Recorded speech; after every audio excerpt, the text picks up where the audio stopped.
योगी ने भी जिसके बारे में सोचा नहीं था, ऐसी साजिश उनके खिलाफ रची गई। हिंदू धर्म गुरुओं को टारगेट पर लेने की थी तैयारी, एक गलती होती और हो जाता खेल। भरोसा नहीं करेंगे, लेकिन योगी आदित्यनाथ के इतने सख्त होने के बावजूद उनके खिलाफ बहुत बड़ी साजिश रची गई। ऐसी साजिश जो कि योगी को भी हैरान कर रही होगी। योगी आदित्यनाथ ऐसे मुख्यमंत्री हैं जो कई लोगों को अच्छे नहीं लगते, जिसके पीछे की वजह है उनका खुलकर सनातन के साथ खड़ा होना। जो कुछ बरेली में हुआ वो तो पूरी दुनिया ने देखा। योगी ने कहा कि कानून व्यवस्था से जो खिलवाड़ करेगा उसके साथ ऐसा ही अंजाम होगा। लेकिन इसी बीच एक खबर दब गई जो बहुत बड़ी थी।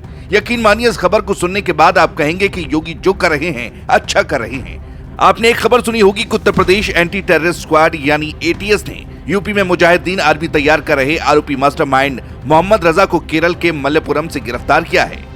लेकिन इसके बाद जो बातें पता चली, पूछताछ में जो बातें सामने आई हैं वो चौंकाने वाली हैं। एटीएस के पूछताछ में क्या कुछ खुलासा हुआ है, चलिए बताते हैं आपको। खुलासा नंबर 1, सूत्रों के अनुसार ये गिरोह भारत में जिहाद के जरिए सरकार को उखाड़ फेंकने की राज्य से साजिश रच रहा था। दावा है कि सबसे बड़ी साजिश योगी आदित्यनाथ के खिलाफ थी। खबर के अनुसार योगी आदित्यनाथ की सरकार को हटाना ही मकसद था।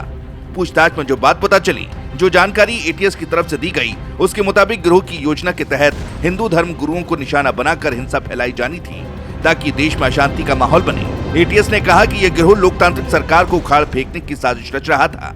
ये आरोप बहुत बड़े हैं। किस तरीके से योगी आदित्यनाथ के खिलाफ खेल करने की तैयारी हुई है, ये हैरान करने वाला है। लेकिन समय रहते योगी आदित्यनाथ के काबिल अफसरों ने मामले को कंट्रोल कर लिया, नहीं तो पता नहीं क्या हो सकता था। कुछ दिनों पहले बरेली में क्या हुआ वो इस साजिश को और हवा देता है। इसीलिए इस मामले से जुड़ी बात का कनेक्शन बरेली से है या नहीं, इसकी भी जांच हो रही है। खुलासा नंबर 2, एटीएस ने बताया कि इनका टारगेट था शरीयत कानून को लागू करना। ये आरोप भी बहुत बड़ा है।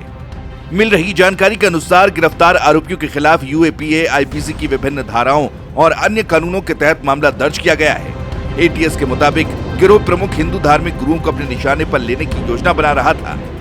दावा तो यहाँ तक किया गया कि ये हथियार जुटाने के लिए फंड इकट्ठा कर रहा था, जिसमें दूसरे मुल्कों के हाथ होने की भी आशंका जताई जा रही है। जानकारी के लिए बताएं कि एटीएस ने 29 सितंबर को मोहम्मद रजा को गिरफ्तार किया और स्थानीय कोर्ट में ट्रांजिट रिमांड हासिल कर लखनऊ ला रही है। पूछताछ में खुलासा हुआ कि रजा ही इस पूरे एंटी नेशनल कॉन्स्पिरेसी का सरगना था। एटीएस के एक वरिष्ठ अधिकारी ने बताया कि खुफिया जानकारी के आधार पर यह कार्रवाई की गई। एटीएस के अनुसार गिरोह पाकिस्तानी कट्टरपंथी संगठनों से प्रभावित होकर मुजाहिदीन आर्मी नाम का एक संगठन खड़ा करने की कोशिश कर रहा था।